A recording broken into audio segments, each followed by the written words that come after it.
భీమవరం జిల్లాలో విద్యుత్ శాఖ మంత్రి గొట్టిపాటి రవికుమార్ పర్యటించారు. ఈ సందర్భంగా జిల్లా కూటమి నేతలతో ఆయన ప్రత్యేకంగా సమావేశమయ్యారు. పట్టభద్రుల ఎమ్మెల్సీ ఎన్నికల్లో అనుసరించాల్సిన వ్యూహాలపై నాయకులతో ప్రధానంగా చర్చించారు. ఈ ఎన్నికలను ప్రతి ఒక్కరూ సీరియస్ గా తీసుకుని కూటమి అభ్యర్థులను గెలిపించాలని కోరారు. రాష్ట్ర ముఖ్యమంత్రి చంద్రబాబు నాయకత్వంలో జరిగే అభివృద్ధి సంక్షేమాన్ని ప్రజలకు వివరించాలని, ప్రతిపక్షంలో ఉన్నప్పుడే 3 ఎమ్మెల్సీలు గెలిచామని మంత్రి గొట్టిపాటి రవికుమార్ చెప్పుకొచ్చారు.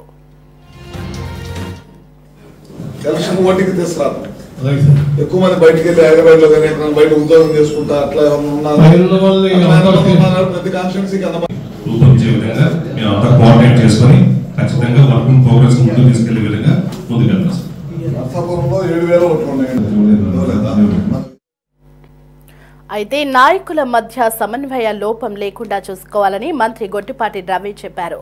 సామాజిక మాధ్యమాలను సమర్థవంతంగా ప్రచారానికి ఉపయోగించుకోవాలని తెలిపారు.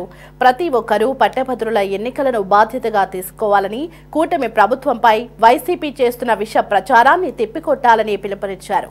ఎన్నికల కోడ్ ముగియగానే మెగా డిఎస్సీని అమలు చేస్తామని, వచ్చే విద్యా సంవత్సరం నాటికి పరీక్షలు నిర్వహించి జాయినింగ్ లెటర్లు కూడా అందజేస్తామని తెలిపారు. ఇక మహిళలకు ఉచిత బస్సు పథకాన్ని కూడా అమల్లోకి తెస్తామని మంత్రి గొట్టిపాటి రవికుమార్ పేర్కొన్నారు. మీటింగ్ పెట్టుకున్నాం.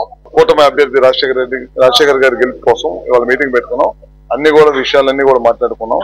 కూలంకంగా ఎక్కడెక్కడికి వెళ్ళాలి, గ్రౌండ్ లెవెల్కి వెళ్ళి అందరం కూడా కలిసికట్టుగా పనిచేసి కూటమి అభ్యర్థిని గెలిపిస్తాం. మరి ఖచ్చితంగా గెలిపించడానికి ప్రయత్నం చేస్తున్నాం. ఖచ్చితంగా గెలుస్తున్నాడు.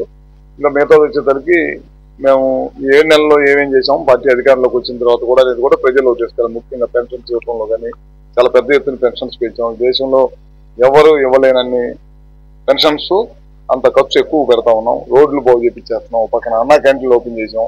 మిగతా అన్ని కూడా ఏదైతే ఎలక్షన్ హామీలు ఇచ్చిన గ్యాస్ సిలిండర్లు, ఇంటికి 3 గ్యాస్ సిలిండర్లు ఇస్తామని చెప్పాం, అది కూడా చేస్తా ఉన్నాం.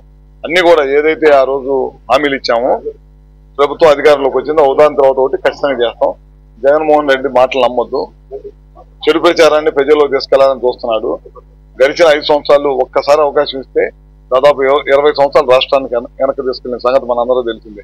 ఈ ప్రాంతంలోనే పోలవరం ప్రాజెక్ట్ ని ఏ విధంగా 70% పూర్తయిన పోలవరం ప్రాజెక్ట్ ని ఏ విధంగా సర్వనాశనం చేశాడో మనందరికీ తెలిసిందే. అదే కనుక ఈ ప్రాజెక్ట్ పూర్తయి ఉంటే కనుక ఈ ప్రాంత రైతులకి